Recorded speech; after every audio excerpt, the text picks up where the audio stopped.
Yo soy Pablo Emilio Escobar Gaviria. Plata o plomo.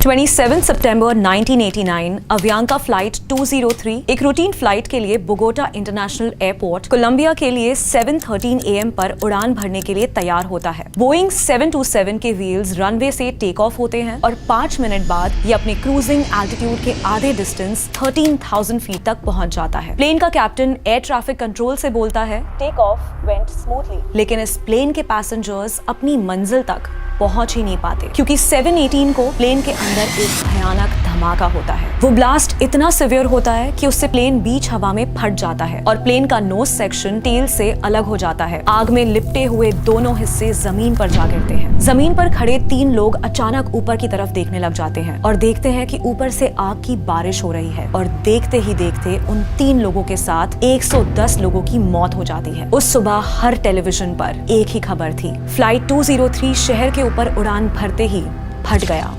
Netflix पर Narcos के आ जाने के बाद हर कोई एक स्वैगर अंदाज में बोल रहा है, प्लाटा ओ प्लोमो। पाब्लो एस्कोबार का नाम सुनते ही सबके दिमाग में एक किंग पिंग ड्रग लॉर्ड आ जाता है जिसकी एक आलिशान जिंदगी थी जहां बड़े बड़े घर, गाड़ियां और अनगिनत नोटों के बंडल्स इमेजिन होते हैं। लेकिन इस कहानी का दूसरा हिस्सा जो अब पॉप कल्चर में इतना फेमस हो चुका है फिर भी उसे अक्सर इग्नोर कर दिया जाता है। प्लाटा ओ प्लोमो इस एक फ्रेज से जन्म हुआ दुनिया के पहले नार्कोस टेररिस्ट का, जिसने लॉयर्स, जजेस, मिनिस्टर्स सबके सर पर एक इनाम रखा था, जिसने बच्चों के हाथों में ऑटोमेटिक राइफल्स थमाकर उन्हें कहा कि जाओ जाकर एक एक पुलिस वाले को चुन चुन कर मारो, जिसने पूरी एक कंट्री को टेरराइज किया और उसे बना दिया था the murder capital of the world. This is the real darkness behind Plata o Plomo. Pablo Emilio Escobar Gaviria. I'm sure आपने इसकी कहानी नार्कोस में देखी है, but for others जरा शॉर्ट में समझाते हैं। पाब्लो एस्कोबार अपने टीनेज ईयर्स में ही क्रिमिनल एक्टिविटीज में लग चुका था।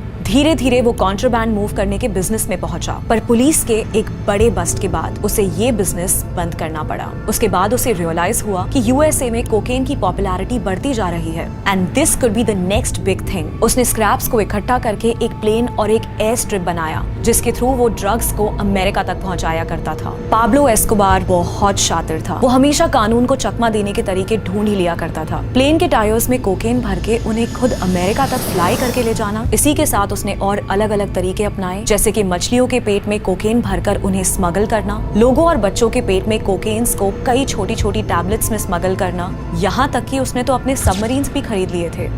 इसी के चलते पाब्लो पर डे 15 टन तक कोकेन सप्लाई किया करता था और कहा जाता है कि वो 400 करोड़ कमाता था पर डे। पाब्लो का एक ही रूल था कि अगर तुम मेरे साथ हो तो मैं तुम्हें इतना अमीर बना दूंगा कि तुम्हारी 7 पुश्तें आराम से जिंदगी जिएंगी, पर अगर तुम मेरे खिलाफ हो तो तुम्हारे साथ साथ मैं तुम्हारे पूरे खानदान को खत्म कर दूंगा। और यही है प्लाटा ओ प्लोमो, यानी सिल्वर और लेड या पैसा और मौत। इसी के चलते मेडेलिन का हर पुलिस वाला पाब्लो के जेब में था। वो अपने पायलट्स को करीबन 4 करोड़ रुपए तक देता था पर डिलीवरी के। उसका अपने एम्प्लॉइज से यही कहना था कि बस मेरे पैसे और मेरे माल का ख्याल रखो और मैं तुम्हारा ख्याल रखूंगा। पाब्लो अपने टीनेज ईयर्स से ही एक लीडर पर्सनालिटी रहा। वो हमेशा से पॉलिटिशियन बनना चाहता था। इतने पैसे कमाने के बाद पाब्लो ने मेडेलिन में कई स्कूल्स, चर्चेस और फुटबॉल ग्राउंड्स बनाए, जिसकी वजह से वो लोगों के लिए उनका मसीहा रॉबिन हुड बन चुका था। इस सब के पीछे पाब्लो का असली मकसद कुछ और ही था। वो चाहता था कि वो लोगों के बीच पॉपुलर हो जाए ताकि वक्त आते वक्त उसे सपोर्ट मिल सके, जैसे इलेक्शन जितवाना या इवन अगर पुलिस उसके पीछे पड़ जाए तो वो लोगों के घरों में जाकर छुप सके। पॉलिटिशियंस ऑलरेडी उसके पेरोल पर ही थे। इसकी वजह से एस्कोबार के लिए 1982 में कोलंबिया की कांग्रेस के दरवाजे खुल गए, जिससे पाब्लो को अब पार्लियामेंट्री इम्यूनिटी मिल चुकी थी, मतलब कि उसे उसकी क्रिमिनल एक्टिविटीज के अगेंस्ट प्रोटेक्शन मिल चुका था। पाब्लो के रॉबिन हुड बनने का असली मकसद पूरा हो चुका था। पर 1984 में कुछ ऐसा हुआ जिसने पाब्लो की कहानी को पूरी तरह घुमा दिया। रॉड्रिगो लारा बोनेला, जो कोलंबिया के जस्टिस मिनिस्टर थे, वो पाब्लो एस्कोबार की क्रिमिनल हिस्ट्री सबके सामने ले आए। रॉड्रिगो ने इस बात का भी सबूत दिया कि पाब्लो फुटबॉल में भी इलीगल डीलिंग्स करता था, जिसकी वजह से लोगों के बीच पाब्लो की रॉबिन हुड इमेज खराब हो गई। एम्बैरेसमेंट की वजह से और बात को वहीं खत्म करने के लिए एस्कोबार ने कांग्रेस से रिजाइन कर दिया। उस दिन उसने जो ह्यूमिलिएशन फील किया, उससे पैदा हुए गुस्से ने पाब्लो एस्कोबार को और कोलंबिया की कहानी को बदल कर रख दिया। एक दिन जब रॉड्रिगो अपने ऑफिस से निकले, एक मोटरसाइकिल पर दो लोग उन्हें ट्रैक कर रहे थे। ट्रैफिक पार करते हुए वो मोटरसाइकिल रॉड्रिगो की कार की राइट साइड पर आ पहुंची। मोटरसाइकिल पर पीछे बैठे हुए लड़के ने अपनी जैकेट से एक राइफल निकाली और रॉड्रिगो की कार पर गोलियां बरसाना शुरू कर दिया। रॉड्रिगो को सर में 3 गोलियां लगी और पाब्लो की रेजिग्नेशन के सिर्फ 3 महीने बाद रॉड्रिगो लारा बोनेला का मर्डर हो गया। एस्कोबार अब हद पार कर चुका था। डायरेक्टली कोलंबियन गवर्नमेंट पर हमला करके उसने गवर्नमेंट के साथ एक जंग छेड़ दी थी और यहीं से वो बन गया था दुनिया का सबसे पहला नार्को टेररिस्ट। 18 अगस्त 1989 कोलंबिया के इलेक्शन में कैंडिडेट लुई गैलन ने पाब्लो एस्कोबार को अमेरिका एक्सट्राडाइट करने की बात की, जिसके रिटेलिएशन में एस्कोबार ने उन पर हमला कर दिया। पहला हमला तब हुआ जब गैलन अपने एक कैंपेन ट्रेल पर थे और उन पर एक आरपीजी मिसाइल अटैक हुआ। उस अटैक में वो बच गए, पर कुछ हफ्तों बाद अपनी रैली के बीच जब वो स्टेज पर खड़े हुए थे, किसी ने उन्हें गोली मारकर उनका मर्डर कर दिया। दुनिया की हिस्ट्री में ऐसा पहले कभी नहीं हुआ था कि कोई ऑर्गेनाइज्ड क्राइम सिंडिकेट सीधा गवर्नमेंट को टेक डाउन करने की कोशिश कर रहा हो। 1989 के उस साल के 3 महीनों के बीच एस्कोबार ने एक प्रेसिडेंशियल कैंडिडेट का भारी पब्लिक में मर्डर कर दिया और दूसरे के अटेम्प्टेड मर्डर में एक प्लेन को ब्लास्ट कर दिया। इसी के साथ उसने पुलिस हेडक्वार्टर्स में एक बॉम्ब ब्लास्ट करवाया, जिसमें 45 डेथ्स हुई और करीब 400 लोग इंजर हो गए। पाब्लो एस्कोबार अब एक ड्रग ट्रैफिकर नहीं बल्कि एक इंटरनेशनल टेररिस्ट बन चुका था। 1989 के एरोप्लेन बॉम्बिंग के बाद पाब्लो एक पब्लिक सेलिब्रिटी बन चुका था, जिससे सब डरते थे। He was the most wanted man with a vast empire built on cocaine trade। ऐसा करते करते एस्कोबार का खौफ और उसकी दरिंदगी दिन ब दिन बढ़ती चली गई। उसने अपने हिटमैन की एक सेना तैयार कर रखी थी, जिन्हें वो सिकारियोस कहता था। इन सिकारियोस को बंदूकें थमाकर इन्हें खास पुलिस ऑफिसर्स को ढूंढ कर मारने को कहा जाता था। हर पुलिस ऑफिसर को मारने पर इन्हें $700 मिलते थे। किसी की जान लेना अब पाब्लो के लिए जरूरत नहीं, आदत बन चुकी थी। एक बार उसकी एक पार्टी में उसे ये पता चला कि वेटर उसके बर्तन चोरी कर रहा है। उसने उस वेटर को इतना मारा कि he was inches to the death और फिर उसके हाथ पांव बांधकर उसे स्विमिंग पूल में डूबकर मरने के लिए छोड़ दिया। It wasn't plata or plomo anymore. It was whatever Pablo Escobar wanted. वो कभी भी किसी को भी मार सकता था। कोई भी पाब्लो के खिलाफ आवाज उठाता तो वो उसको रास्ते से हटा दिया करता था, चाहे फिर वो कोई पॉलिटिशियन हो, रिपोर्टर, लॉयर, जज या उसका खुद अपना दोस्त। जब उसके 2 दोस्तों ने उसे धोखा देने की कोशिश की, तब उसने उन दोनों की जान लेकर उनके हाथ पांव काटकर उनके घर वालों को भेज दिया। बॉम्ब ब्लास्ट्स और मोटरसाइकिल शूटआउट्स पाब्लो के तरीके हुआ करते थे। वो छुपकर वार नहीं करता था। उसका हर मर्डर एक मैसेज की तरह होता था, उसके एनिमीज के लिए, गवर्नमेंट के लिए और दुनिया भर के लिए। पाब्लो ने M19 ग्रुप को पैसे दिए, जिन्होंने कोलंबिया में वायलेंस और सिविल वॉर बढ़ाया। इस ग्रुप ने कोलंबिया के जस्टिस डिपार्टमेंट की बिल्डिंग पर हमला करके कई लोगों को मारा और बिल्डिंग को जला दिया। ऐसा कहा जाता है कि सबके पीछे एक्चुअल में पाब्लो ही था। कोलंबिया में पाब्लो को कोई नहीं रोक सकता था, पर अब उसके क्राइम्स इतने बढ़ चुके थे कि उसे ग्लोबल अटेंशन मिल चुकी थी